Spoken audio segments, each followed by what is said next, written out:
Hello, amazing person. I am DIY with E, your skills tech. Yeah. Welcome to the second class of starting up your spices business. In this class, you're going to be talking about the two different segmentations of your spice business and maybe many more. Okay, so we've gone through our first class where we talked about our spices, different kinds of spices, and all that. Yeah. And here we will be talking about the two different segmentations of the spice business. You have the single spice making, yeah, I'll use the word single spice making, and the spice blend making. The single spice making entails of you having your product as single spices. Just as we learned about our different spices, you can pick the significant spices and then you label them as single spice. Or let me just be plain here. You can have your cinnamon spice, more like your cinnamon powder. This is just your cinnamon sticks grounded to powder. Yeah. The bay spice,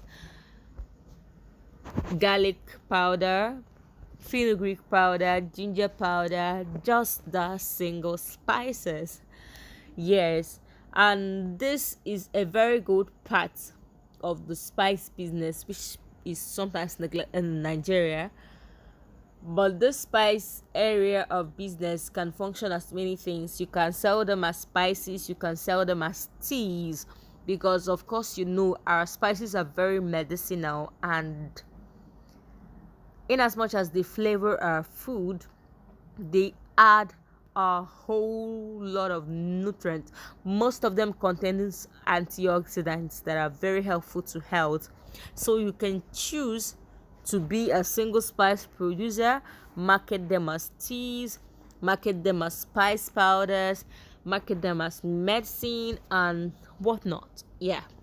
Then we have the spice blend section of the spice business. This is the most common spice making business that everyone knows about. This entails in Nigeria, this entails the Jollof rice spice, the Multipurpose Spice, the Banga Spice, pepper soup spice, and also different kind of spice blend. One thing that makes you stand out and one thing that makes you significant is when you can carve out, when you can make out a spice for yourself. Just as if you go through previous videos, you can see the salt blend. Yes, that is a spice as well. You can bring that into the market and you can bask on that. So this particular spice blend, we have different videos on how you can learn how to make them and then convert them into your business. Okay, another thing that I would love to talk about here is knowing the spices that are readily available to you. Yes, it is a good thing to start up a business and it is another thing to maintain it. You would not want to start up with spices that comes in seasons, especially when you don't have a means of preserving them so that you as a business owner can have them available in your stock all year round. Do you get my point? Yes, I believe you do. Yes, you have to know the spices that are readily available to you, the spices that you can preserve, and the spices that you understand.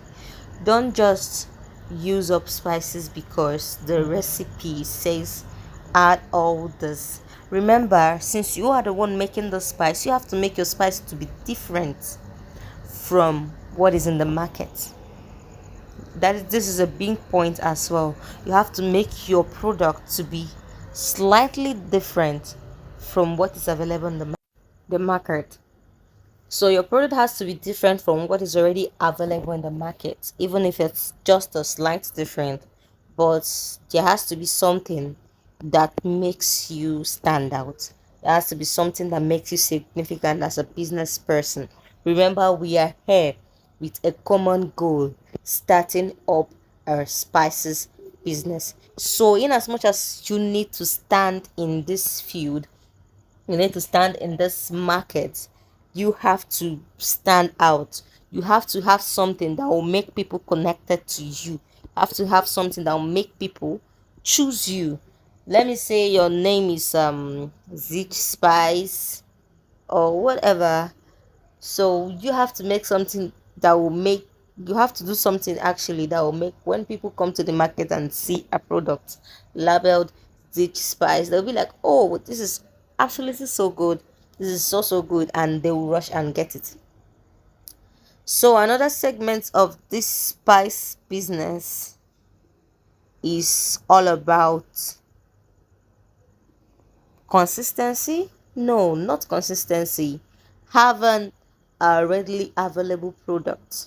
Yes, I would use that word. When you're trying to start up a new business, it is very tempting, very, very tempting for you to try to have something different, just like I said. And most of us, we go and get things that are far from being gotten again. Do you understand what I'm trying to say here? Like, you have to get a product, or you have to use spices that are readily available to you.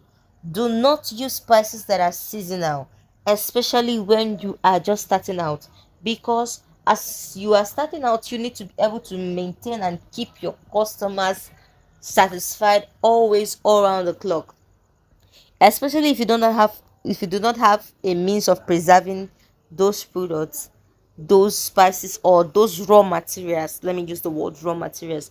Do not get them, do not include them in your recipes. If one ingredient is not in your recipe or whatever, let me just be plain with you here. The recipes that are in my, the that are in my bio, the link is on my description box here. The recipes there are just a guide for you to know what to do. You do not have to follow them verbatim. You do not have to replicate exactly what you saw. That is why I talk about you having something different. That is why I talk about you having something different from what others do. You have to be able to adjust the recipes to give you a very good, significant taste before you bring it out to the market. For me, I would encourage a lot of trial and error before you bring it out for other people to consume it, especially to outsiders. You can text run with your families and friends and relatives. You can ask them to check, you can ask them to weigh you, to verify, to value, whatever. But before you send out your market to to others, you have to make sure you create a significant test. But that aside, that is not what you're talking about here. What we're talking about here is you being able to use the ingredients, the raw materials that are readily available to you. Do not be tempted to get into what you cannot use often. Do not be tempted to use what you cannot use every time. Do not be tempted to use what you cannot readily access, because it will go a long way in discouraging you and making you feel bad and affecting your product and your business as well.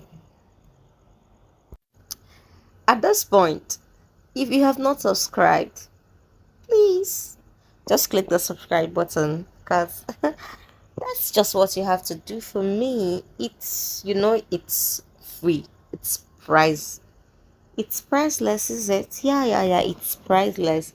Just click the subscribe button, turn on the post notification, and stay tuned for the next video, because that video here we'll be talking about the marketing, the packaging, and the costing, and of course the selling. Bye, guys. See you in the next one.